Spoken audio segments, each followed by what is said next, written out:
Welcome to Revelations with Erin Pizzey. Welcome to Revelations with Erin Pizzey. On this show, we will be exploring the issues faced by men and boys everywhere. We will be sharing our perspectives and your own. Your host, Erin Pizzey, was born in 1939 in China while her father was stationed there as a member of the British Foreign Office. In 1971, Erin opened the first ever domestic violence refuge for battered women and children in Chiswick, England. What she found, however, was that many of the women coming into her shelter were as violent as the men they were fleeing. Over the years, she also tried to create resources and safe spaces for men as well as women, but frequently met with indifference and hostility to men's suffering. Nevertheless, it's a passion she continues to hold to this day for men, for women, and especially for children. For so many years, feminists have been able to demonize men under their artificial argument called patriarchy. Hi, I'm Erin Pizzey, and through working with battered women in my refuges, I saw for myself how family violence is passed on from one generation to the next. Quite simply, violent behavior experienced in childhood is often carried forward into adult relationships. Family violence is not a gender issue, and never was. It's a generational issue.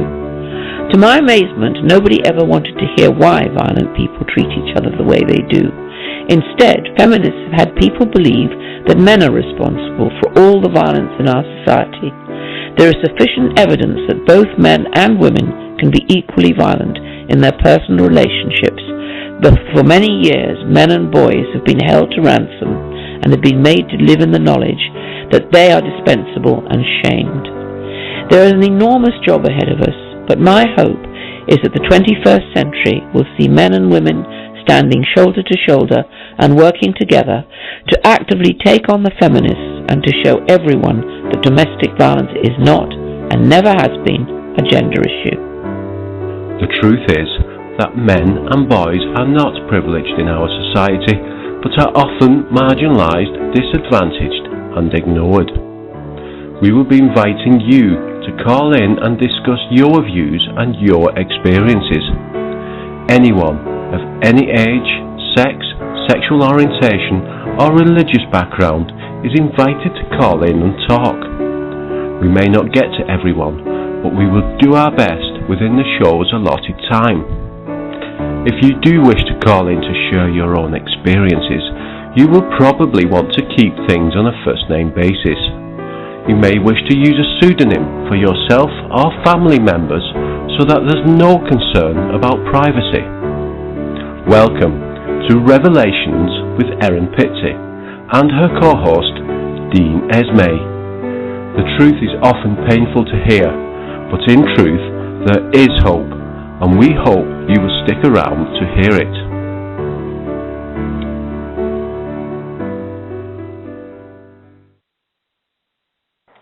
Good morning, good afternoon, good evening, wherever you are. This is the Saturday, December 7th, 2013 episode of Revelations with Erin Pizzey. My name is Dean Esme. I am your usual co-host. Say good morning. Say hi to everybody, Erin. Hi, it's raining in L.A. You're still in L.A., are you? How much longer are you there? Till January. Oh, excellent. Well, it's probably better than in London at the moment anyway. Anything's better than being in London in the winter. Yeah, you're going back in the middle of the winter, aren't you? I know, but I'll be back. I'll be back down here. Yeah, I hear you might be in the States next year sometime early, but in any case... I'll be over here. Yeah, I was going to say I'll be here 6 months of the year, one way or another. 6 months? Yeah, because I got family, so 3 months and then 3 months. So yeah, half the time in England, half the time in L.A. Oh, I didn't know that. I thought you only came once a year. Well, that's No. That's cool. Well, we're gonna have a somewhat different than usual episode today. Probably a little less formal than usual. We have a very special guest, which people on A Voice for Men may be familiar with, but people who only listen to this radio show may be less familiar with. We have coughing on the phone there, Karen Straughan, also known as GirlWritesWhat. Say hello to everybody, Karen. Howdy, and I just want to say, Erin, there is a place worse than London in the winter. Where? Edmonton in the winter. Right now, it is with the wind chill, I think, approaching minus 40. Oh, that's awful. So yeah, it's lovely. I'll stop moaning. It's very British, though. It's very British to complain about the weather, Karen. It's very Albertan too. I mean, I almost froze to death walking to my car the other day. So. Well, in case people don't know, which is unlikely but possible, Karen Straughan is one of the most noted and most hated and most loved figures in the men's human rights movement these days, or in men's advocacy in general. She more or less exploded onto the scene with her videos on YouTube, although she'd been involved in it for a while there. And just to give people a little bit of a background, Karen has been a fierce critic of feminism for some years now, and yet I find that most people still, at least in America, presume that being a critic of feminism means you must be right-wing, conservative, traditionalist, religious in some fashion. How well would that describe you, Karen? I'm an atheist. I have some conservative values, mostly to do with economics. But other than that, I mean, like, I'm pro-gay marriage, and I'm really not, and I'm not a traditional woman really much at all. At least if one were to look at my house and see what a mess it is, that they probably wouldn't see me as a very iconic housewifely June Cleaver sort. Now, you're in your early 40s, right? Yeah, I'm closer to 45 now than I am to 40, but we won't tell anybody. Sad, you don't look it. But in any case, so it's almost like you are part of a new wave of anti-feminist women who are hitting the world, along with Dr. Helen Smith, Suzanne Venker, and quite a few others. Of course, the entire Honey Badger Brigade that have their weekly radio show on A Voice for Men on Thursday nights. I'm hoping to draw Erin into this conversation, but in fact, let's start there. Why don't you start by let's go with Karen. Karen, where did you start getting interested in the concept of feminism? And Erin, jump in with any questions you have. Okay. Well, I was mostly like feminism as like a concept or a group of people or a political movement. It was sort of not even applicable or something I didn't really think about, other than I'd read it and roll my eyes. I'd read a news article that was written by feminists. I'd roll my eyes and I'd go, oh my God, how can people take this person seriously? Because it just seems like it's so full of shit.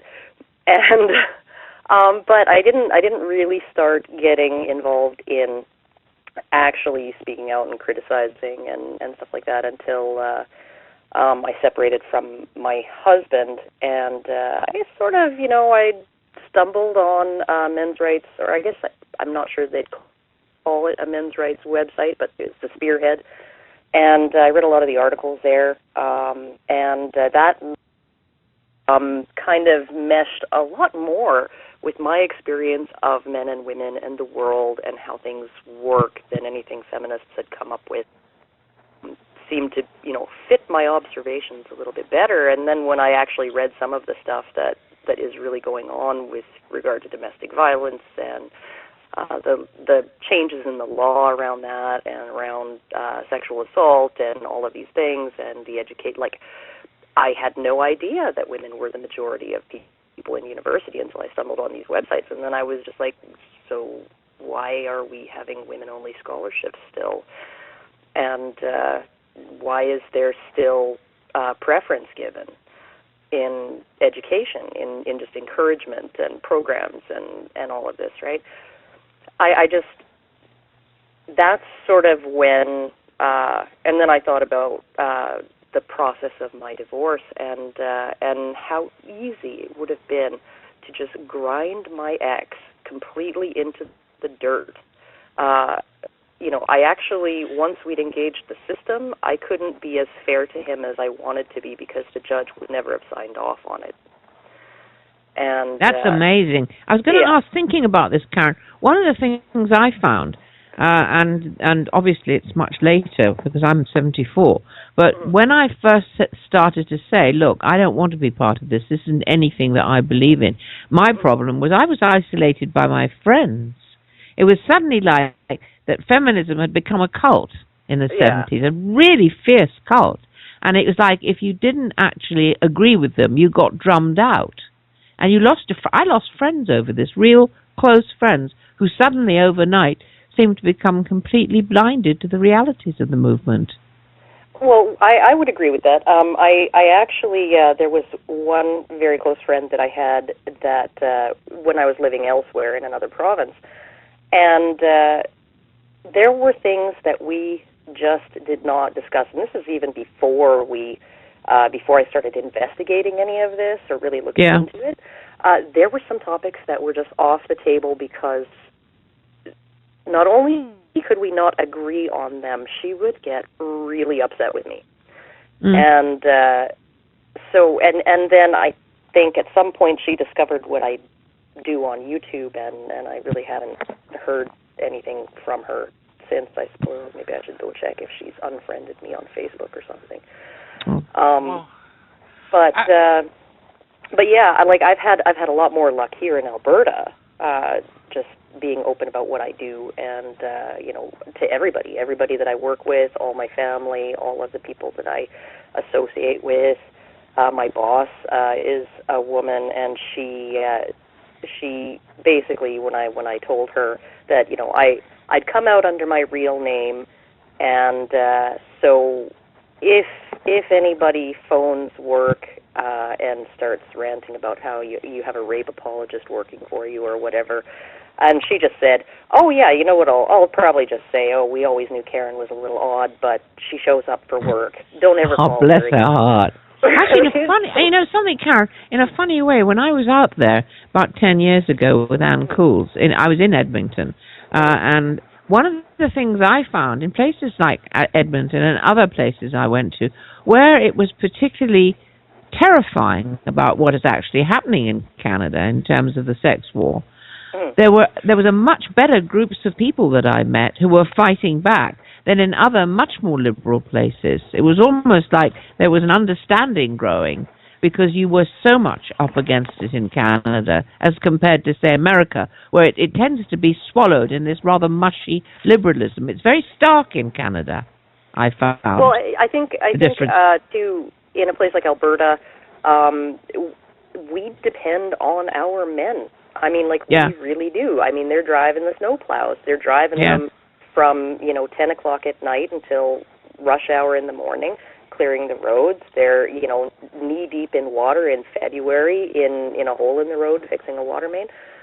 They're working on oil rigs. I mean, we have enough of a blue collar base, and that's right. That's gone in so many places. It really is. I mean, it's a totally different feel in a place like Toronto where nobody's even had occasion, a lot of them, to even see a cow, let alone have to stick your arm up, to pull a calf out. Yeah. I mean... Well, although even there, I've noticed in the more urban and what you might call liberal, I don't like that, because liberal's a good thing to be, but let's call it, I don't know, snooty liberal. Yeah, I'll call it snooty liberalism. The men who are doing all the hard work in the sewers and the street cleaning and the electrical lines are almost invisible to these snooty upper middle class liberal types, aren't they? Oh, they are, because I don't think that it's not so huge a base of the economy that everybody's either married to one, every woman is married to one, or she, her brother is a blue collar guy, or her friend's husband is, or her son is taking a trade, or whatever, right? It's just kind of removed from the realm of the experience of a lot of people in a large urban center like Toronto. All right. So I've been engaging somewhat with feminists on Twitter lately. They came after me. Some of them have been reasonable. Some of them have been incredibly nasty. What a shock. A few have tried to be reasonable, and that gives me some hope. It makes me think some of them are feeling like, wow, there's some cognitive dissonance. Maybe I should actually try listening. But I'm gonna give you the argument. I can hear some of them screaming now. You ungrateful women, don't you understand that without feminism, you would not have the ability to make these arguments and work jobs and vote, and your men could just possess you and beat you into silence because feminism made it possible for you to have all these things. But that's somebody who's massively badly educated, actually. Yeah. Because apart from anything else, it was in England. I know you had a similar movement at the turn of the century in America, but certainly in England, the getting of the vote was for a very, very minority of women, and many, many men didn't have the vote, and didn't have the vote after women got the vote. So go ahead. One thing too was that it was you had to be a property owner to vote, but I mean right. I saw they'd unearthed a register. It was like a law firm had been hired in by one of the political parties in what I guess would be a swing jurisdiction in England to write down who was voting and which party they had voted for. Mm-hmm. And there were a lot of women on that list long before women technically were allowed to vote, and long before women were technically allowed to work or own property. One of those women owned a butcher shop, was a master butcher, and employed 17 people. If you were married, that was different. It was sort of looked at as one vote per household. But I think that if you were, a lot of them were widows. Some of them were impecunious, like penniless women who were voting in an election. Parliamentary. Yeah, I know. It's all mired in as most of these things are mired in politics. But the thing is that the education, it was education that gave everybody, gives men and women freedom and choice. It's not the feminist movement. The feminist movement actually, it didn't really change anything, except I will say that it was the push from the feminist movement that gave us the pill in England. But the tragedy behind that, which nobody knows about, I researched it, was that the pill, because of the pressure by the women's movement, was never tested on anything other than other women. And that's why, in those very early days, with those massive doses of hormones that were put in the pill, so many young women died of breast cancer. Yeah. And nobody talks about it. Or stroke, or deep vein thrombosis. Oh, whatever, yeah, absolutely. Well, in fact, one of the things that makes my eyes cross about that particular one is I have seen women, and I'm sorry, feminists, if you think I'm picking on you, but feminists especially complaining that the pill was dangerous as when it first came out because misogyny and men and patriarchy. And that's the real reason the pill was so dangerous, because they didn't care about women's health. No, go ahead. Go ahead, Karen. What I Karen, actually, I'm going to make Erin answer for that one, because she's old enough and she remembers. Go ahead. Yeah. Well, no, the fact is, you can't do what feminists do, which is to stridently demand and actually berate the people who were creating the pill for not providing it. And then when it was provided and it was proven that it was their sheer rage and anger that caused it to be dealt with the way it was dealt with, then say it's everybody else's fault. No, that was definitely down to the women's movement making demands, which is what they tend to do over everything. And the awful problem with the pill, thank God, I don't know if you saw in the news yesterday, but there is a very, very good move now to where men are going to be able to take control of their own fertility. And already the feminists are carrying on and saying, oh, well, then they're going to run around impregnating all women. Well, the fact is that as far as pregnancies are concerned, the pill has made absolutely no difference to the rates of children being born in whenever women want to have them. I mean, and certainly, go ahead. Well, as well. I mean, like the whole bizarre objection to a male pill is that a man could lie to a woman and say he's on it, and I'm thinking, is that projection much? Yes. And then on top of that, like, why would that matter? He could lie till the cows come home. You have your own pill. Yeah. Right? There's no law that says that because he's on the pill, you have to go off yours. Yeah. So just to get it on record, because I'm used to this sort of thing happening, I don't think either of you are arguing that women shouldn't have birth control. Now, are you? Oh, no, God, absolutely no. not. If I didn't have birth control, I'm one of those people that I borrow somebody's toothbrush and I get pregnant. If I didn't have the pill, I'd have like 17 kids. My grandmother did, and she didn't have the pill. So there you go. Yeah, well, I'd look a lot older than I am, thank you very much. I mean, these little monsters, they drive you crazy. But, no, it's just... And I actually saw, it was like on Tumblr, it was a Tumblr feminist made a post saying if men had birth control, there would be so many more options, right? If men got pregnant, abortion would be legal. If men had birth control, they would have so many more options. And I'm thinking, you're actually saying that because men are in, if men had birth control, which they don't, like, what exactly is the complaint here? That women have too many options, like, and men have none? I don't. How is that unfair? I think one of the problems when you're dealing almost with something that is a religious cult, which for many women, I think this is what the feminist movement is, because they're so irrational that there really is no argument with it. I mean, there isn't, if you think about it. I mean, it seems very faith-based too, right? And it does seem it has feminism, which is the savior. It has patriarchy, which is the devil. Yeah, that's right. You know, it's got all of the elements of a religion. So, and that all men, this is the frightening thing, all men are by nature, by having a Y chromosome, they are potential.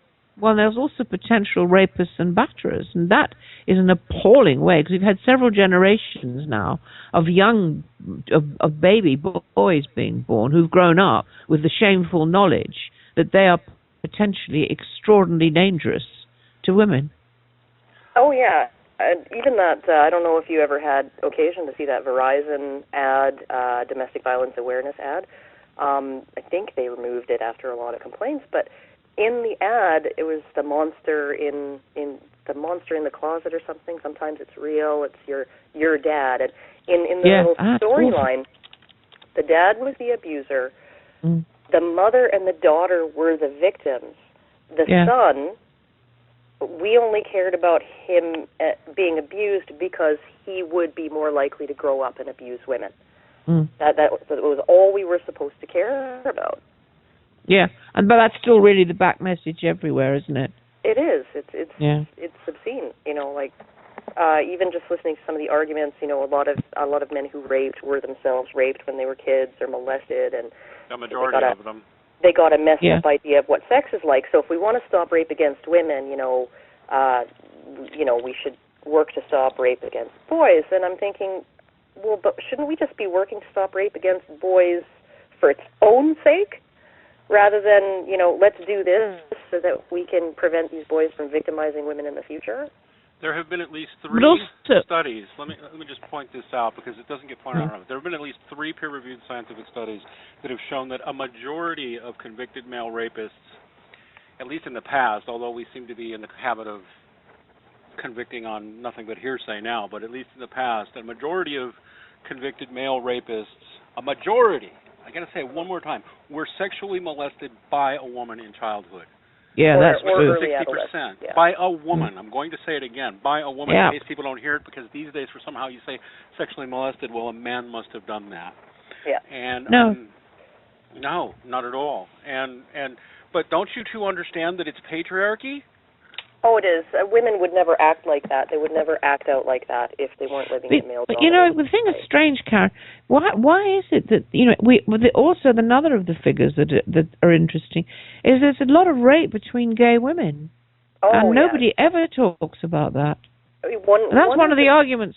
Yeah, go on. One of the most interesting things was when they did a survey where they surveyed lesbian women who had been in lesbian and heterosexual relationships, right? And they asked them but they were all in a lesbian relationship. In your past relationship, in your last relationship, did you suffer sexual violence from your partner? And if the last relationship was with a woman, there was a higher likelihood that the woman would answer yes than if she had been, her prior relationship was with a man. So you kind of have to look at that and go, what the heck? I mean, I was just reading a thing on an article on female sexual violence in the Congo. You know, the big secret, right? 40% of women said that it was a woman who had assaulted them, and 10% of men. And some of the stories, you literally had bandits, right? Several men and several women kidnap a woman, and they would argue over, you know, who was in charge of this woman. And when the women won out, I mean, this one woman, she said she had been raped previously, a couple of years before, by a man. She'd gotten pregnant from that, had the baby.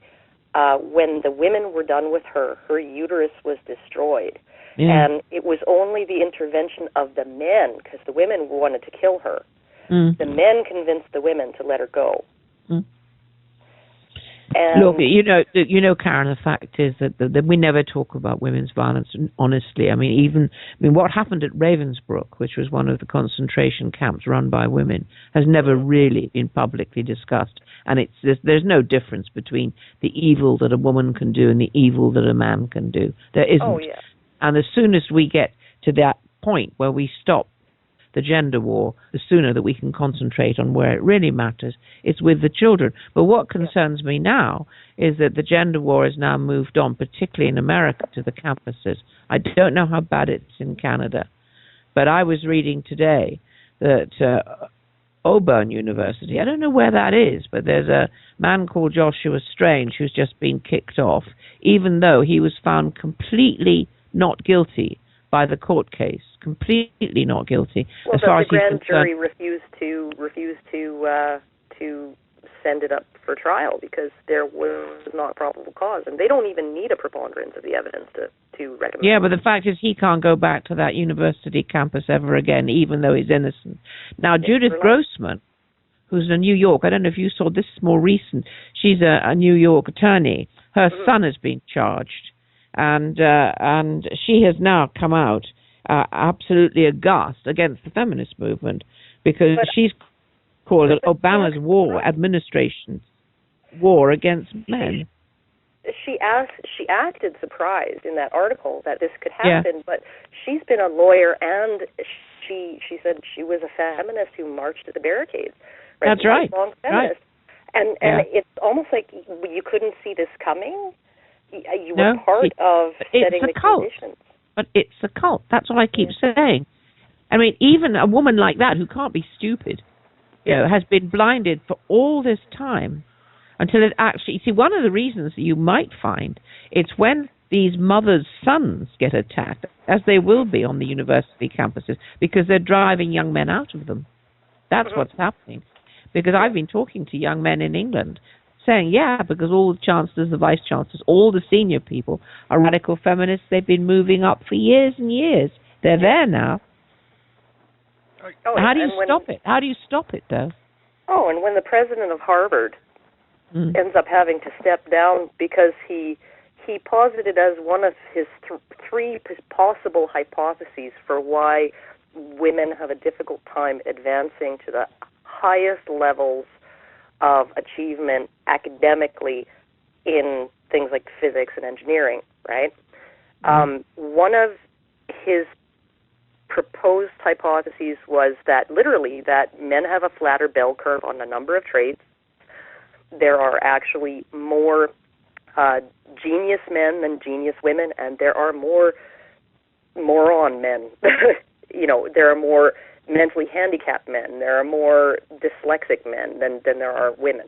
And because of this, because the distribution, the pool of talent is just a little bit bigger at the very highest end of ability for men, you're just going to have more men at that level than women. And he had to step down. In fact, called a heretic. One of the women, she was an academic and feminist in the audience, said she had to get up and leave because she felt like throwing up listening to him speak. And he wasn't even saying, I mean, nobody got upset about him saying there are more male morons than male female morons. Yeah. Right? And then the press took it and ran and said he claims that men are smarter or better at math than women, and that's not what he said at all. Mm. And one of those women was actually quoting as saying that she nearly fainted. That's what it was. Yes, and which I thought, so good feminist that you are, you swoon at an idea that you don't like, and you get the vapors and need a fainting couch? Yes. Somebody bring me my smelling salts. Yeah. I don't get it. That these women are supposed to be. I mean, this is a high-level woman, a high-achieving woman, and she cannot handle hearing something that she doesn't like. And going back to Judith Grossman, I remember reading her article in the Wall Street Journal. To be honest with you, I have very little sympathy for her. I mean, I have sympathy for her son, but not her, because she starts out her whole article. I hate to say it because maybe I'm just reading things into it, but it was almost like a petulant whine. I've been a good feminist all these years. How could you do this to me? Me, yeah. I'm sorry, but I mean, that's really how it came about. Now, maybe she really has had a deep change of heart, and maybe I need to look into that. But, I mean, certainly at first it seemed like nothing but she's just angry that this has happened to her son. Yeah, I where was she even aware that other women's sons were being? Probably not, but I hope she is now, and I hope with what has happened to her personally, because as you know, the feminists have always said the personal is political. Now it's up to her to make the changes. She was part of the problem. Okay, now she's got to be part of the solution. Yeah. No, I definitely think that there is, every time I see a feminist, with maybe the possible exception of Ellie Tams, a radical feminist, maybe Janice Fiamengo too, who just comes to the conclusion that it's mostly bunk, just on their own, without some event, event that had to force them to look at it. Yeah. I think almost every other article, almost every other incident of a feminist having a change of heart happens when a man in her life or a boy in her life that she really cares about, it becomes collateral damage to the politics behind feminism and all of the changes that it's brought about. Can you help me though with that, with the phrase? Because I mean, I'm not used to this one. It's Obama's administration's war against men, is what she said. What is that about? Well, it's basically what was the publication, Dean, that Obama actually wrote an article for? It was a mainstream national newspaper. I forget which one, but he was crowing that the gender imbalance in university, where now 60% of university students are women, was a great achievement for America, but it didn't quite go far enough, and he was planning on using Title IX. Title IX has generally been restricted to things like maintaining a safe learning environment with the sexual assault and misconduct policies, and to sports. Right? They haven't really used it in as far as programs and enrollments and stuff like that. He wanted to use Title IX in STEM fields to achieve gender parity in STEM fields, which is like one of the 2, maybe 3 areas where men still outnumber women. So he's not going to use Title IX to make sure that the psychology programs and the sociology departments are 50-50. He would literally be denying opportunities to thousands, if he did this, thousands of young men to enter STEM fields. And I know that they've tried something like this, gender quotas in or positive discrimination for women in, chemistry and hard sciences in the UK, and they ended up having to shut down some chemistry programs in some universities because they weren't graduating enough students. Yeah. I don't know the article you're talking about, Karen, but I do have a statement here, the President's proclamation on Women's Equality Day 2013. This is a direct quote off the White House. He says, "Today, women make up the majority of the electorate, and last year a record number of women were elected to the United States Congress. On Women's Equality Day, we celebrate the progress that has been made." So when women are the majority of something good, it's equal.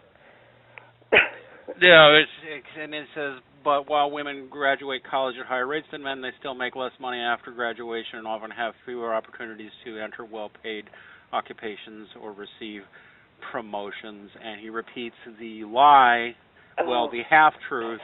On average, women are paid 70 cents for every dollar paid to men. Well, that's not exactly a lie, but it's teeth-grindingly dishonest, isn't it? Oh, yeah. God, yeah. One of the main arguments, and again, because the trouble is it's all lies and statistics. That's one of the major problems with this particular issue. And one of the dangerous things out of all of this is normal women very often take off time to have their children. And when that happens, that's where the disparity comes in. I was actually arguing online with a feminist from Sweden, and she said that they introduced sort of an equal number of allowable weeks of maternity leave for men, or paternity leave for men, in Sweden. And what they found, they ended up having to make 6 weeks or 8 weeks or something non-transferable. Because the men wouldn't take it. You have a man with a year, and you have a woman with a year, and the man would take a few weeks off to help his wife, while she's recovering, and then he would go back to work, and he would transfer all of his other weeks to his wife, right? Which meant that she was taking now a year and a half or a year and 3/4 off, and would have a bigger hit to her earning potential. So this thing that, what really gets me is if you want women to earn as much as men, don't pay them at all when they have babies. Yeah. No maternity leave, right? Don't guarantee them jobs when they come back. This is what you would have to do. You would have to force women to make a decision that they don't want to do, because every time you actually give them more options, they have more economic freedom. They have more freedom to do what fulfills them rather than what they have to survive. I know this is just an anecdote, but they tend to choose the wrong way, the non-feminist way. I know this is just an anecdote, but I lost a friend not long ago. Got into an argument. I don't even know. She started attacking me because she got tired of some of the stuff I talk about. And she screamed that she's in the engineering field and she's horribly discriminated against. And I was like, well, I don't know, what exactly happened. But I do know that when you look at studies in the field, there's no evidence of widespread gender discrimination. She slaps a study at me that shows a wage disparity. She sends me a copy of it, and that shows a wage disparity in engineering for women making less. And it was this big aha moment for her. But all I had to do was read it and point out the paragraph that was right in there that said when you equalize for education, hours worked per week, and years of experience, that gap goes to about 99 cents on the dollar. Yeah. Which is negligible and may not even be statistically significant. But even if it is, they said there are several possible explanations for that penny, one of which may be sexism, or one of which may be women just don't ask as much, or whatever. And the fact is, in certain fields, women make more than men. Yes. And well, certainly any field where you have to be in somebody's personal space. So, therapists, dental lawyers. In some cities, female lawyers make more than male lawyers with the same amount of experience. Yeah. Well, I guess that you could call that personal if they're representing people. Well, I mean, you have to share a lot of things with your lawyer that you might not really feel proud of sharing, and, you know.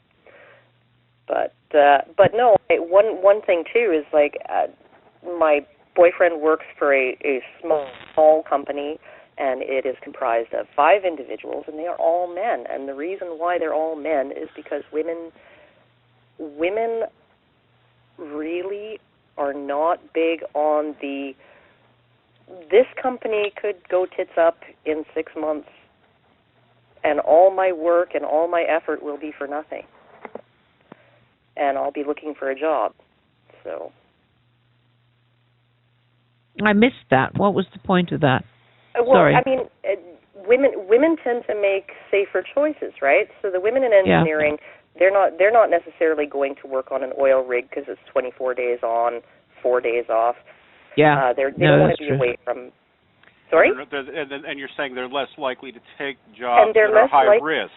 Yeah, they're less likely job to security. Yeah, they want to know that they're still going to be employed in 6 months. So they're going to go for positions in. They might take a lower position in a bigger company than take a higher position. You know, their process manager or something like that in a startup that could fail within 6 months or a year. I mean, it's just basic economics. If you want a stable life, men are a little bit more willing to say, okay, I could just be throwing away my entire future right here, but let's go for it, right? Yeah. But that's always going to be the case because, on the whole, most women want to have children, and if they want to have children, unless Sweden and Norway and all those countries have this 24-hour nursery system, which they had in communist countries as well. But the fact is that what that produced were very, very dangerous adults, because there was no socialization, and particularly for the boys, because in those countries, and the young people will tell you, the boys grow up among women. They have actually, because men don't really work in those systems. As usual, they're very rare. So it doesn't work. I mean, I think we have to get back to some kind of sensible discussion from women to other women, which is actually, you thought you could have it all. This is why you are now strung out, exhausted, and confused. Let's go back to the realities of life. The realities of life, sure, if men can't have it all, they've never had it all. Most men do jobs they hate. Women always have choices. Now, choices are actually almost gone because governments are forcing women out to work. Oh, well, I mean, it's extremely hard. I mean, I'm taking a month off work, and I only work two nights a week. I make good money when I'm there. Yeah. But I'm taking a month off work to finish renovating my house by the deadline my mother handed to me that Christmas dinner, 24 people, is going to be at my house. Right? Oh, and are you cooking it? She will come over and cook it, thank God. Good. But like literally, this house is a mess. It's like it's a wreck, and I have to get it ready to move in and be moved by the 26th of December, when all my family arrives from all over and we have a big turkey dinner. And but even that is a financial hardship. I mean, like, I look at my income from that particular job. I have other income coming in from elsewhere, and I mean, it's a bite out of our budget, and we have to tighten our belts, especially spending money on fixing things up. But I couldn't afford not to have income, not with what my boyfriend makes, and he's supposedly some high-powered, super educated, does stuff that only a handful of people in the world do, type thing, right? But yeah, it's just you have to do it. You have to go out and work. So, Erin, the tragedy. Yeah. I want to ask you a question. You have, in your time, met and either outright known or been on good front terms with, or at least met and talked to such prominent second waivers, feminists as Gloria Steinem, Susan Brown Miller, Betty Friedan, Germaine Greer, or even on the other side of that, Phyllis Schlafly, the exact opposite in some ways, similar in others. What do you think drove these women in the first place? I mean, well, I think one of the I don't know that much about Betty Friedan, except that she was a very heavy Stalinist. She was very heavily involved in the whole Marxist ideology, and as far as she was concerned, the benefits for women were going to come once we'd all decided that we would actually become another communist state. And it was pointless trying to say to her, yes, but this is all very well, but in communist states, women are forcibly aborted, can drive tractors, but nothing else. There was never any women in the Politburo, incidentally, in Russia. And these feminists, this was the new future, you see. And in a sense, what I noticed about all of them is very dysfunctional childhoods. Most, particularly people like Gloria Steinem, and also the English. She wasn't a feminist. Simone dear. de Beauvoir? No, I was thinking. You just mentioned her name. The one that I had a massive argument with. Yeah, Germaine Greer. I mean, she was never actually. She never joined anything. She was a total narcissistic exhibitionist, and she did a lot of damage. And however, and ultimately, having carried on and on and on. She was rude to you, was she? Oh, yeah, well, I remember walking up to her at a conference, and wanted to talk to her. And she just looked at me blankly, and then looked, and she said, "I haven't got time for this," and she stormed off. I don't think I was important enough for her to talk to. Oh my goodness! And I hear these days that she spends most of her time in some rural place feeding her chickens or something like that. Yes, I think because in a sense, yes, and she does a lot of pontificating now on the ecology. I think that's what she sort of limited herself to. But an awful lot of these women, I mean, Susan Brown-Miller became a personal friend. She sent me her books on rape, which I simply couldn't read. Yeah. Because they're unreadable in terms of there's no attempt for any kind of reason argument. There were the very inflammatory statements that all forms of sexual intercourse essentially was rape, if you remember, in the early days.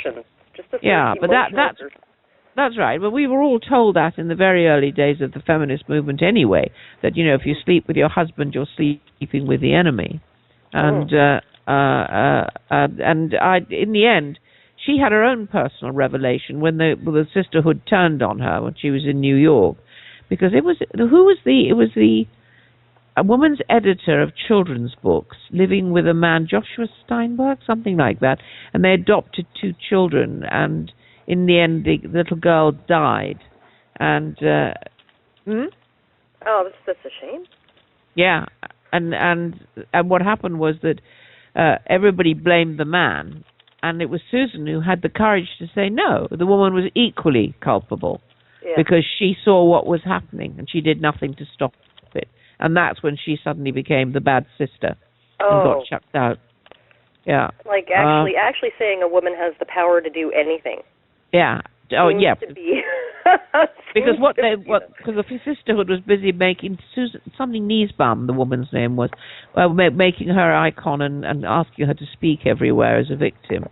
And she was no victim. She was certainly no victim. And that's Brown-Miller's writing on rapes really disturbed me. You say you couldn't read them, and you obviously read some of it. I mean, her obsession with the concept of rape. First off, she's responsible for the false figure that's been bandied about for decades that only 2% of rape allegations are false. She's responsible for that lie, and it is a lie. But I mean, there were even racist things in her thinking. I mean, like there was a black man, Emmett Till, who was murdered because he was accused of sexually assaulting a white woman, which he was almost certainly innocent of. And Brown-Miller herself even wrote that, while of course it was wrong to murder him, there can be no doubt that ultimately he was trying to take this woman as his property, and that white men don't like black men doing that to their women. And I'm like, holy cow, what a horrid thing to say. Well, it is a horrid thing to say in that way or in that context. Like no tribe of people. I mean, this is the thing. You have a tribe of people and another tribe of people, and whether they're just neighboring tribes or they're neighboring villages or they're neighboring towns, there is going to be sort of a these are our women, don't you mess with them kind of attitude. To say that it's black men are going to want to do that and white men object to that, that's just applying it in a really narrow way. It happens with all groups of people, religions, races, ethnicities, towns, families, right? Yes, I think one of the assume that Emmett Till had done anything wrong. The only thing anybody could ever say that he had done is he whistled at her. Mm-hmm. And this apparently was enough for a murder. But this Dean, is somehow his fault.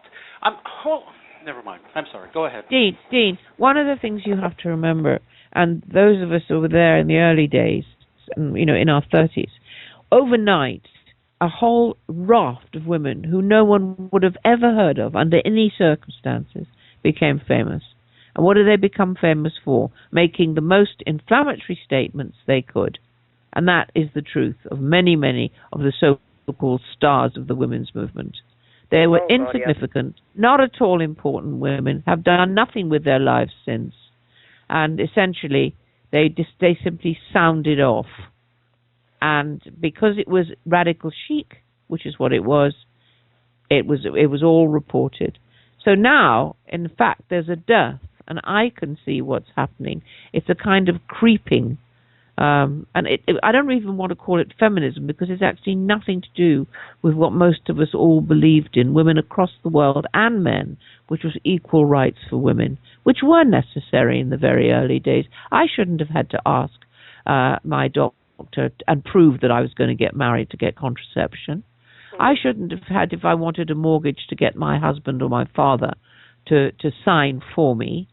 I have the right to be fully legally and everything else represented everywhere. Okay, those were very actually small issues given the issues facing women across the world, and they were put right very quickly. What has been left is an appalling, dangerous mess, and it's created, for probably the first time in history, a sense of complete hostility between men and women, to where I don't know if we are ever going to bring back the very necessary commitment between men and women to bring their children up together safely. I don't know how we're going to get back to that, because the genie's out of the bottle. Yeah, no, that's the extremely horrible thing, and one of the most interesting things about since I started doing this is I repeatedly get black men messaging me and saying, our community is the canary in your coal mine. Yeah. In the U.S. That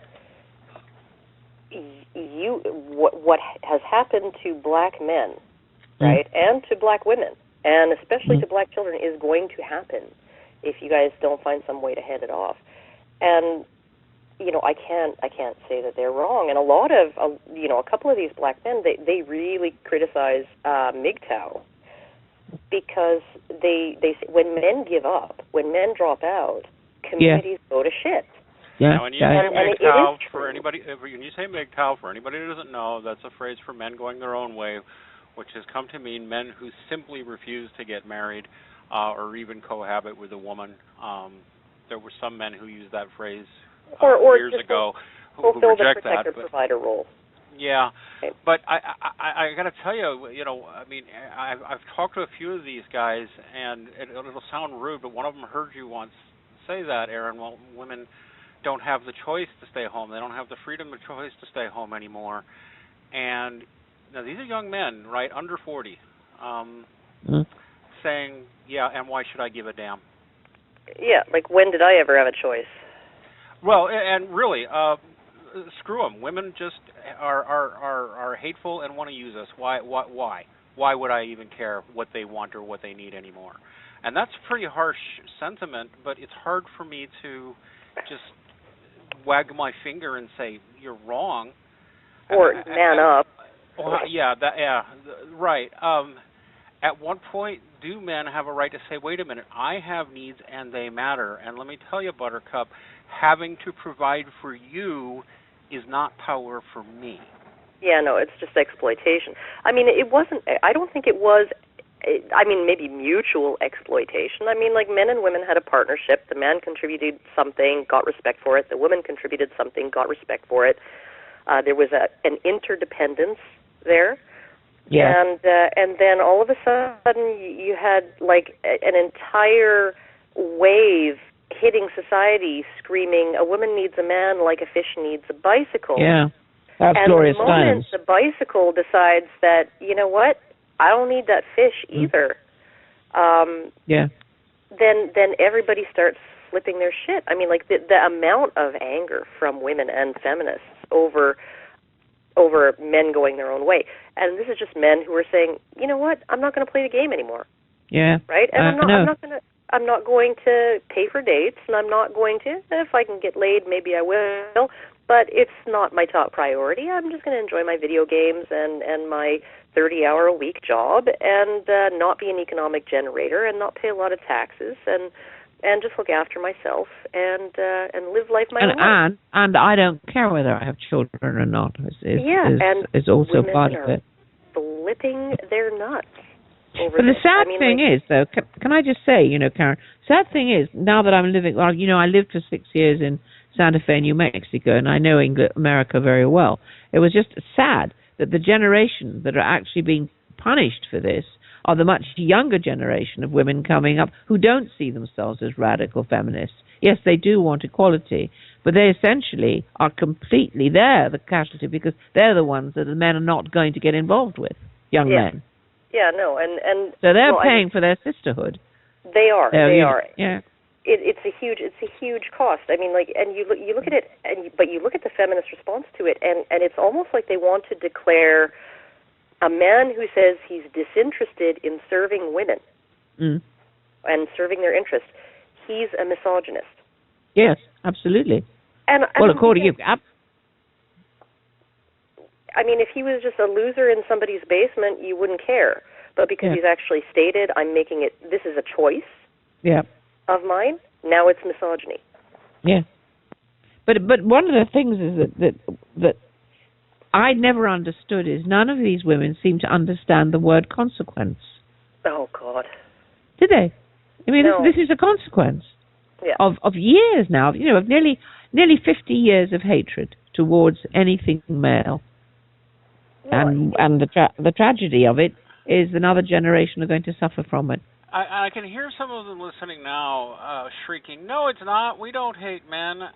Listen, no, you don't literally hate men. You just create a construct in which it's impossible not to hate them because you say all these hateful things and accept them as gospel.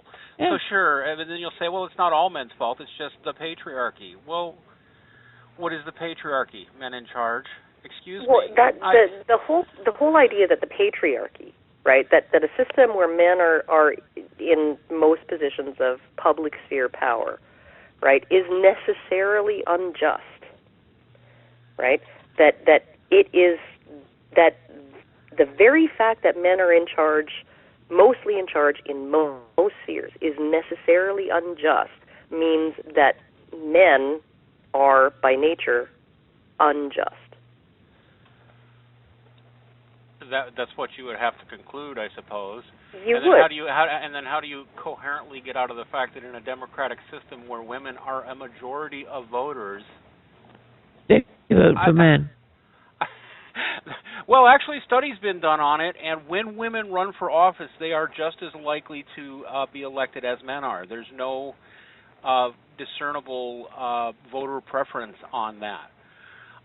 So, therefore, it appears that more men choose to run for office.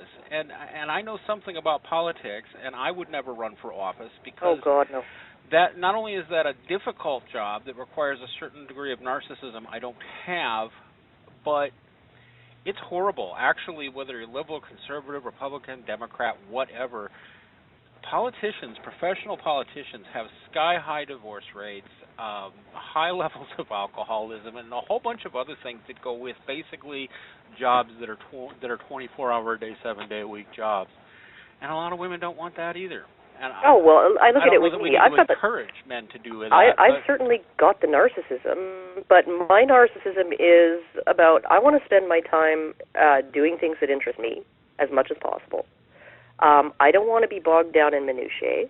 I don't want to have my schedule arranged by other people any more than it is now, just as a mother. And I don't want to have to watch what I say. I want to be able to say whatever the hell I want. Man, a politician can't do that pretty much Absolutely ever. not. But I don't. I'm literally. I guess. I know I said let the two of you talk, but I mean I've also reached a point in my life where I know certain decisions I've made would be called misogyny, which is that I feel no obligation anymore to look after the interests of women. My wife, my woman, sure, she looks after me, I look after her. But in general, I couldn't care less if society falls down around women's ears, because they've helped.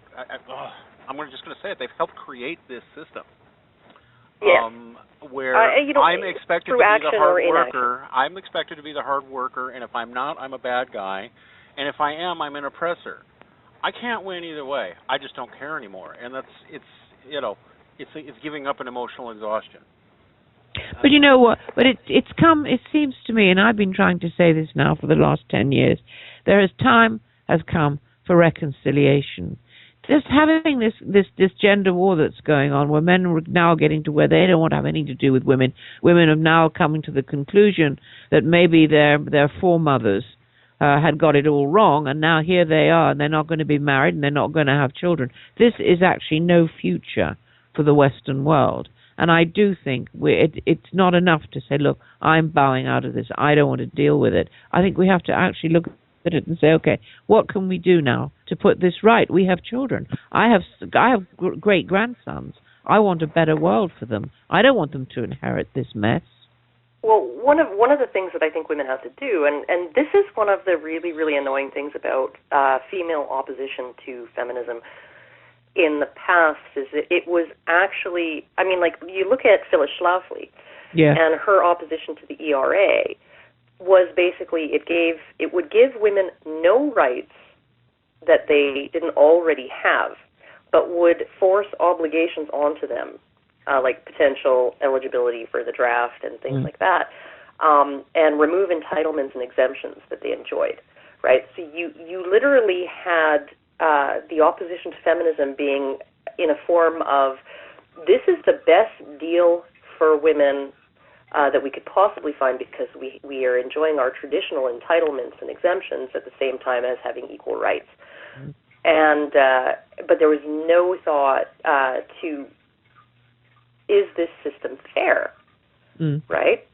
Is the balancing of rights and obligations here fair? Because I think if Phyllis Schlafly had actually took a good, solid look at, I mean, there was a reason a woman had to get a husband or a father to co-sign on a mortgage, and it was because if she didn't and she defaulted, her husband or father would be responsible for the debt anyway. Yeah. You know, so instead of removing that obligation from the men in her life, you know, in a lot of ways, we've kept all of those male obligations and female entitlements, but we've just given women freedom to, you know, a woman now has the right to hold property and earn income of her own within marriage, but she's still entitled to alimony. You know, she has 100% unilateral say in whether she has kids, but she's entitled to child support. Yep. You know, she can leave with those children. She can have children whenever she wants by lying about birth control, whether her husband wants them or not. She can leave with those children unilaterally and head for child support, and be almost certain of winning. Yep. And why should the average man, cognizant of this as reality, be willing to go for it in the first place? Yeah. And so, I'm convinced that the majority of men do want to become fathers. I'm convinced that is a biological, natural thing. Most men do want to become fathers. They don't just want sex. But these days, it looks so dangerous. And I think that urge kind of passes once they get to about their late 30s or early 40s. Yes. Yeah.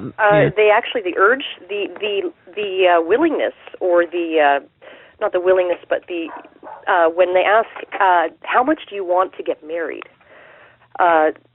men under 26 are the most likely to say, yeah, I really want to get married at some point, right? And as they get older, that decreases. If they stay unmarried, it goes down and down and down and down. And so then by the time a woman is actually ready to get married at age 30 or 35 or however long it took her to, to get a degree that she is going to take 5 years off of work to have her kids, hopefully, in her mind, none of the men around her in her age cohort are interested in getting married. And it seems like a horrible thing even to recommend biologically that women wait till their 30s to have kids, doesn't it? Well, I mean, look at the man. He's decided at this point, he's not really that willing to get married, and he's looking at this 35-year-old woman who's got baby rabies because her eggs are going stale, and he knows she's going to want to start right away. He doesn't even know if he wants to commit to her, right? But she's going to start pressuring him to make a baby. I've lost you. Hello? Right away. Hi? I can hear you, Erin. Okay, Can you hear us? Can you hear me? No, yeah, I can hear you now. Yeah, I can hear you now. Yeah, no, you're absolutely right with it. Because living in LA, you actually see the baby rabies. I mean, it's actually terrifying because the biological clock is driving them to such an extent that they're sort of running men down in the street. And here, I don't know about other parts of America, but here, when men call it dating, it means he can be seeing 5 women and sleeping with all of them. Yep. Yeah. Yeah, and she has to bring something even more hardcore to the table often in order to, even just maintain that status. Well, yeah, and that usually means that she's under the surgeon's knife after she's 20-something. And the only way they're all keeping up here is to actually end up being mutilated and titivated to where they don't even look like women. It's very frightening, actually, to see it all. You're talking about all the cosmetic surgery out there? Yeah. It's and nothing's left really, because once you get down to designer vaginas, I think you've about done everything you can do. Oh, but that's patriarchy's fault too, right? Yeah. Well, actually, they do it for each other, if the truth be known. Well, they do. Oh well, this is the thing with female genital mutilation too. Is it I know. generally the mother's decision? Yeah. She will actually decide to do this over the protests of her husband. Yes. Oh, no, that's always been the case. I was born in China, and my ama, who had bound feet, was horrified to hear that I'm a twin, that both of us weren't going to have our feet bound, apart from anything else. She suggested that we should be left out on the hillside because we were 2 girls. Yeah, I mean, that's women. Yeah. Yeah, well, I mean, and you look at it too. I mean, like I was reading an account from a woman who had it was an interview, a journalist who had interviewed a couple whose the woman had been infibulated, which is the most extreme form of mutilation. And every time she had a child, of course, everything gets undone, and he would beg her not to have it redone. And she would say, "Oh, I couldn't possibly not have it redone." Right? And And so, I mean, the men and the women blame each other for this problem, but it's really the women making the final decision, the mothers, and even the women themselves, to continue to be infibulated again after they've had a child or whatever. See, one of the things, too, Karen, that interests me about us, about women, is that we have never, in a sense, been allowed to tell the truth. I found often with women in the refuge, they were pushed into positions where they couldn't even admit that they were part of the violence in the family. Particularly when, for instance, one particular woman, she had 5 kids, and she admitted to me, she was in the middle of a huge court case of custody, wanting her children. She said, "Look, Erin, I seriously don't want the kids. He's much better than I am with the kids." And I said, "Yeah, but and you're a career woman. You want a career and you love your kids. But as you said, why can't you just say to the judge, look, let's stop, give him the children, and give me good access? She said, because I know the judge will be disappointed in me. And that's absolutely right. It's absolutely right. It is true. It is true. I mean, you feel like you're supposed to. I mean, you're supposed to. But it's okay for us to be bad. It's okay for us to have crap, badly run houses. It's okay. We do not have to stand on, and this is men's fault, we do not have to stand on pedestals. We are human. Yeah. And we could begin such a better dialogue, you know, if women could be, instead of being defensive, just be honest. Oh, well, I mean, I look at it and I think, you know, there are a lot of things that I, like, okay, I have somebody pop by and see my house looking the way it's looking right now. I'm going to be a little embarrassed, right? I'm going to feel a little awkward. There's, like, knee-deep dog hair because my dog has somehow decided an appropriate time to shed is when it's minus 40. Yeah. But, Karen, I wrote a book very early on. It's called The Slut's Cookbook.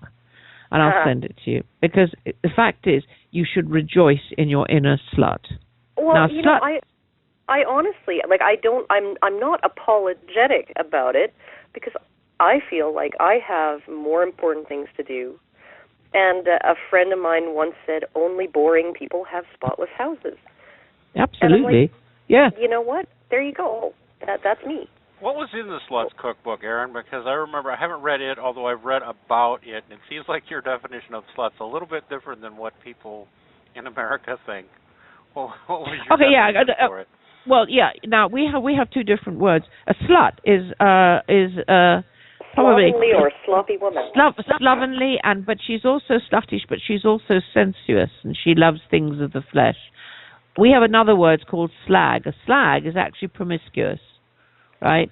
The big famous definition was a journalist called Catherine Whitehorn. What she said is the definition of a slut. If you've got dirty, we call them knickers. I don't know what you call pants for ladies. Underwear? Panties. Yeah. Okay. If you have dirty panties and you put them in the laundry box, the slut, if she can't find some clean knickers, will take it out and put them on. The slag will go out without any. And that was yeah. And that's the basis of my book. And I was actually at the time when women were made to feel so guilty and so bad about their cooking, I thought, I need to write this. I mean, the most difficult recipe I came up with is a very, very hot bath, 2 peaches and a bottle of champagne. I mean, that makes a really good supper for anyone. And I was in trouble with the feminist movement because essentially I was cooking for a lover that was male. And my editor was a rampant radical lesbian. She did not like my book, and she made me very miserable. But I got it out, so what? And I'm going to put it out again as an e-book because I think it's a very good liberation for women. You know, I think so. There's so much that I like. You're supposed to feel guilty because you didn't get around to planning dinner, so you just stop at KFC, right? And you're supposed to feel guilty about that, right? You know, I'm supposed to feel guilty. Yeah, no, absolutely. And I look at my beloved daughter-in-law, Lisa, and, I mean, she's a really strong woman, but my goodness, the running around, going to normally schools now for a mother, not only does she have to get them to school at the crack of dawn, she then has to run around doing God knows how many things to keep the school running. I mean, they have droves of women dying of guilt because they haven't made the brownies or they haven't done this or they haven't done, and women are run on guilt. Oh my God! I refuse to feel guilty about not being on the Parent Advisory Council. I refuse to feel guilty about when the school sends home some package of, you know, gift wrap samples that my son's supposed to hawk door to door along with every other kid in the neighborhood. I throw it in the garbage. I tell the school, if, you know, your profit margins on this fundraising thing are so narrow, why don't you just ask me for $50? Yeah. Right? And I'll happily hand it over if you need the money. Yeah, but then you're not being a good parent. And you know, the whole thing works on women feeling guilty. I think about when I have to go hawk chocolates door to door for the school or for this or that. And, you know, no, I'm not going to make my kid go out and do that. He'd rather do other things. He could be doing homework. Like, I don't even understand. Like, it's just why is this necessary? And as far as after-school activities, if they want to be in something, fine. But, it should be within walking distance so you can get yourself there. I'd like to get back to this thing that you said, Erin, because I think it's important. You said it before. Although I haven't yet seen a start to this conversation, it has to. I really do think women are going to have to start at some point, because most of the men I know have just given up, just flat out given up. Women are going to have a talk amongst themselves, I think. Maybe not. I don't know. Maybe it all just needs to just go to hell in a handbasket. But I would really like to see women sit around and say, what have we actually done to men? And what have we actually said to men and to our daughters and to our sons? And why would a man want us? And that question is like heretical, isn't it? Today. It is. It's a heretical question. How dare you even ask it? Why would a man want? You know what the weirdest thing is like every morning I bring my boyfriend coffee in bed. Every morning. And there are a lot of women out there who would it's one little thing I do for him every day. He appreciates it. It makes him happy, right? Yeah. And there's so many women who would see that as me just being a doormat. Yes, absolutely right. They'd see you demeaning yourself. If he brought me coffee every morning, they'd be like, yeah. I do bring my wife coffee every morning. I guess I must be a doormat and oppressed, huh? Well, no, you would be a good man, according to these women. You're showing your wife how much you appreciate her by doing something little on a regular basis to prove that you still love her, right? But me doing this is me demeaning myself and being subservient and. Well, then you're being part of the oppressed. He's right, this is the thing I keep trying to say to young women that I see. I see a lot of them say, hey. One of the things that's happened with relationships between men and women is so centered on women's needs that somehow it's a betrayal of the women's movement if you meet any of his needs. Yes. And that has to change. Oh my God! Like they've defined, having sex because you know that he really wants sex right now, and you're not really in the mood, but it's just 5, 10, 15, 20 minutes. Not a big deal. Sure, I'll do it. That they want to call that spousal rape. Yeah. They protested Bettina Arndt because she said both men and women need to think about the effect that constant rejection has on their partners, and everyone has the right to say no, but people might consider, if they think about their partner's well-being, they might consider saying yes more often. And she was a rape apologist for saying that. And yet a man who refuses to, or who doesn't have enough sex with his wife, he can be considered abusive for that. Oh, man, like Jezebel thinks if a man won't go down on a woman during her period, he's a misogynist. Wow, that's interesting. Well, I don't know whether it was go down on or just have sex during, but it was misogynistic for him to not want to engage in sexual activities while his girlfriend's on her period. Like, how can he be so selfish? Yeah, and actually, how can he not actually eat her placenta? I mean, there's because it's a veneration. Oh, that's right. That's what's for dinner the day you're the not baby's supposed born. to laugh. Oh my God! I'm what? Sorry, I can't believe it. Okay. You want weird things, Dean. You want weird things. Okay, there's the whole placenta thing, the eating the placenta thing. There's also somewhere out there, and you can Google it, there is also a cookbook for people who want to harvest their own semen and use it in cooking. Yeah, I did not need to know this. Yeah, I think one of the recipes was for creme caramel or something. Stop! Like that. No, Yeah. I'm sorry. I'm declaring this part of the conversation over. I think it was called like a natural harvest or something. No! Just stop. No, that's it's absolutely true. No, it's true. Oh, God. It's I'm going to go retch now. I'll be back. There's all kinds of weirdness that goes on out there. Very interesting. Yeah. So just so you know, the weirdness isn't all about women and feminists. Sorry? No, I just lost you for a second. No, you're back. No, I mean, it's all good fun, and some of it you have to laugh because it's so incredibly, in a way, grotesque, actually. And bizarre. I know, but go on. There was a feminist. She does performance art. I don't know if you saw the promotional video for this. She inserts a skein of wool. Yes, I saw that, and she does into her vagina and then pulls it out bit by bit and knits with it. And I never see what's so, other than being rather gross. I don't see really the point of it. There was a woman at school that could blow smoke rings through her vagina. Now I thought that was really interesting.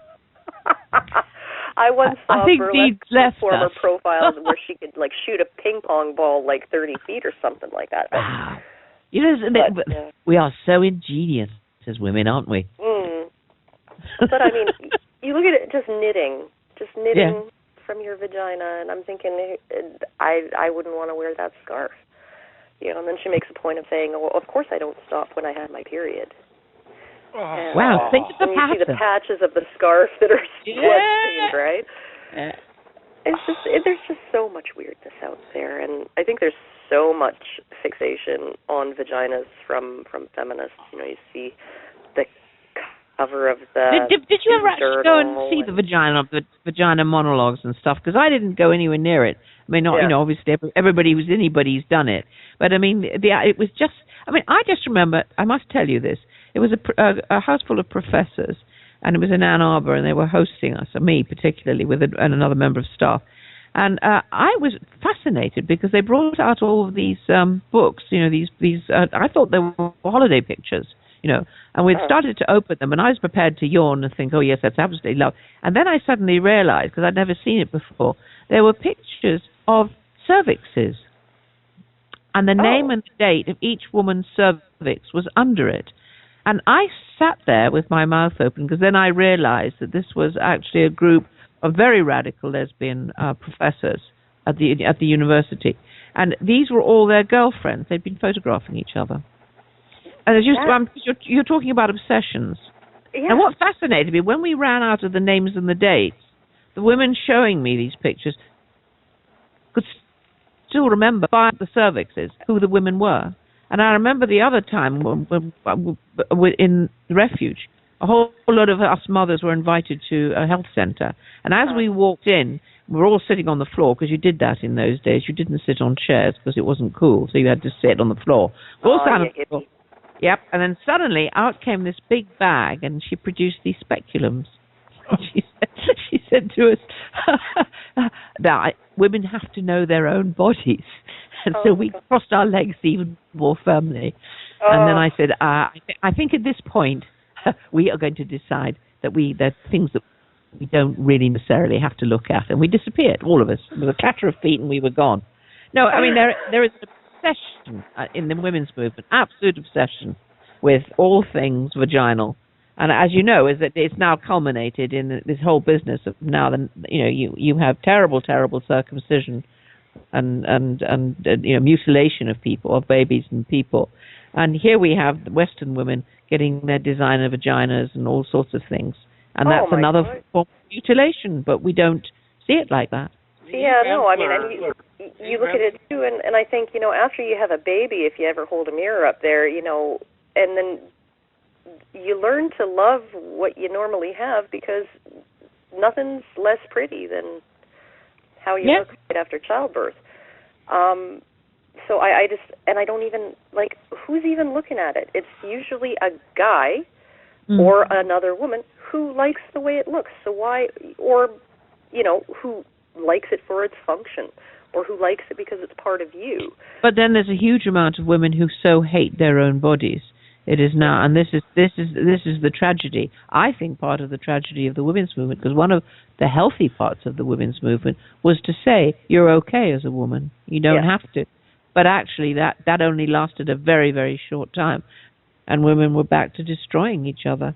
And I do think the time has come for women to be absolutely honest, like we're being honest now. If there were other women listening in, they'd be totally horrified. The fact that we can laugh, that we can discuss ourselves as humans, that we can say that we're frail and fragile, and that it's not men's fault, and that we have mistreated and badly treated men over a very long period of time. They would... in my time, of course, I was picketing. Well, yeah, some of them will be angry. Maybe some of them will actually listen and think maybe it is time to listen to men. I keep hoping so. I do too. You sit here and talk, you sit here and talk about this vagina obsession. I saw the vagina monologues. Maybe I'm the only one here who has. There were parts of it I thought that were very good, and there were other parts that I thought this is just awful. Especially the part where she celebrates female pedophilia. But gosh, we could do a whole story about, a whole show about that. But and good rape versus bad rape. That's out of Eve Ensler. But I mean, it's reached a point. There's an article now on probably the second most popular feminist website on the internet called Feministing. There's an article now up there about a new hot phenomenon called free bleeding. Oh God! Because tell me. No, free bleeding. It's not wearing a tampon or a pad. Just letting yourself bleed. That's right. Because the tampon is phallic and oppressive, and the pads are dirty. So just let it bleed. My dog does that. But you know what my dog does do? She cleans herself. She licks herself. If she gets a spot on the floor, she cleans that up. Cleans it up. I think that's a very good suggestion. Let's put that up on the website. I have 2 times a year she goes into heat. There is not a single blood spot on this carpet because she cleans up after herself with her tongue. Okay, so maybe that's what these free bleeding. I agree. Ladies absolutely, 100%. Yeah. As long as I see you sitting there licking yourself clean, bleed, lady, bleed. Oh my God. Lord. No, that just. I mean, and way to ruin your clothes. I mean, blood's hell to shift. As far as stains go, way to ruin the upholstery of somebody else's furniture. Yeah, but I've known women actually brag that when they've had a period that they've been sitting in boardrooms and left marks on the furniture. Oh my God, have you really? I have really, yeah, I have. At what point, is it, can I just, I don't know, reach into my pants and scratch my scrotum and sniff it? Reassure yourself you don't want to. Make sure you do, Dean. that third Here, step and offer a smell. And why don't I just offer a smell to the ladies present while I'm at it? I mean, that would be the natural thing to do, wouldn't it? You're a natural sporting artist, Dean. You're natural. I guess so. It's ludicrous, and it's at what point, I don't know. I guess we're all just sitting around here having a good laugh at these mentalities, but it strikes me as ultimately what a lot of feminism gets down to is infantilization of women and allowing them to infantilize themselves. Well, okay. The one thing that I would sort of maybe be a little bit in agreement with feminism in the terms of the whole vagina thing is that in many cases, women kind of have to be convinced to like their parts. In many cases, they have to be convinced to feel like they own their parts in the sense that, I can masturbate and I don't, that's not gross, right? And I think that maybe those are messages that we used to tell both sexes, and we still do really, don't touch that. That's inappropriate when they were little. But boys, it's so obvious. It's so obvious. It's right out there. They can see it. And I mean, both of my boys, the first time they stuck their hands down their diaper was when they started loving their penises, right? Yeah. And with girls, it doesn't maybe come so naturally. They don't have that natural experience to offset all of the Well, I think little girls, their whole bodies are their erogenous zones. There's nothing more. You look at a beautiful little 4 or 5 year old, and their sexuality is more diffuse as women, as little girls. Yeah, so, because those parts aren't necessarily a source of enjoyment or comfort or whatever, because kids just, when they're scared, when they're upset, boys will, go off in their room and touch themselves. Girls don't necessarily have that to offset the negative messages about. No, but they have a much more bigger instinct. Their bigger instinct is the oxytocin for them. Actually, it's running to an adult, a loved adult, and hugging and kissing. Yes. Whereas boys don't. They're far more likely to actually comfort themselves, to self-comfort. And even many men now, if you notice, that they sleep with their hand cupped over their genitals. Oh, yeah. No, they do. And I don't know. I've always been very huggy and I've always been very huggy and cuddly with my sons, and. But I know, Dean, but in a sense, yes, and there are a percentage of men who are actually equally swappable as fathers and mothers in the family home. They're equally able, but you are quite rare, I promise you. I know everybody tries to say there's this new movement of millions of men who are suddenly overnight become wonderful. It's not true. Don't believe it. Well, it's better overall. It's better overall. I think you can be a wonderful father without necessarily being emotive and huggy and you can be a wonderful father and still not do the housework. I mean, it's a question of, women have demanded such huge changes in men that there are very few straightforward men left.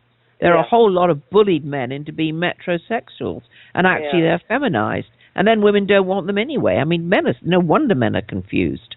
Yeah. I'll argue with you in that I think men are a little too discouraged from getting physical with their children. But you know what? Maybe that's an argument for another day. We've been at this for a while, and we should start wrapping it up. Yeah. Well, we've talked about the past and some of the second wave feminists you knew and where they came from, and now we've been talking about feminists in the present and just the increasing insanity coming out of them over the most ridiculous things. Their ridiculous definitions of rape, their incredible, which inflate women's rape. The number of women who are supposed to have been raped. They deflate the number of men who've been sexually assaulted. What is the future going to look like? Because from what I can see, whatever issues feminists had in the so-called second wave got addressed pretty quickly, as you said, Erin. And today, they literally have nothing that I can see that has any substance to it. I mean, yes, here and there, this individual woman undergoes a terrible hardship. Of course, that's part of the human experience. But as a whole, I don't think there's anything more privileged in this world than a middle-class white woman. I agree. Really don't. I agree. And when they're down to complaining about, being obsessed with their vaginas and feeling, what does the future hold for feminism? Is it finally going to die? I think it will. No, I do think, but perhaps not in my lifetime. I am extremely concerned about the future for my grandchildren and my great-grandchildren. But I think in time, historically, it will balance itself out. Family life will be seen, as it has for thousands of years, as the safest place for men, women, and their children. And there's no reason for it not to be same-sex couples. It's the loving between one human for another, and an expression of being able to have, if not their children, children. And I think that overall will triumph. It's a it's a dark time in history for relationships between men and women. But I have every faith that in time it'll come right. How about you, Karen? You wanna? I honestly think that the only way that is really going to happen is if women actually acknowledge unfairness, right? Yeah. How they have made things, in making things more than fair for women. Like I said, with the, yes, now you can get a mortgage on your own, but your husband will still be, pursued for the debt if you default. Those kinds of things where they finagled their way into rights without the corresponding responsibilities. And this seems to be one of the driving issues behind the men's rights movement is that, you ladies didn't, you have the right to be in combat, but you don't have the responsibility of signing up for selective service, things like that. Unless women actually address the fact that that feminists, through their actions, and women through their inaction, have orchestrated a system that's fundamentally unfair, that's unfair in their favor. And because, frankly, I think that 90% of women's concerns today have to do with things that are unavoidable. They're functions of our biology. Even women being taken less seriously. You're taken less seriously in certain contexts because of the way you physically look, the ways in which you physically resemble children. And the ways especially if you insist on being youth obsessed. Yes, and I mean, and is one of the things I've observed. There are advantages to that too, right? Because society is more interested in protecting you, and society is more interested in helping you, just like we are with children, right?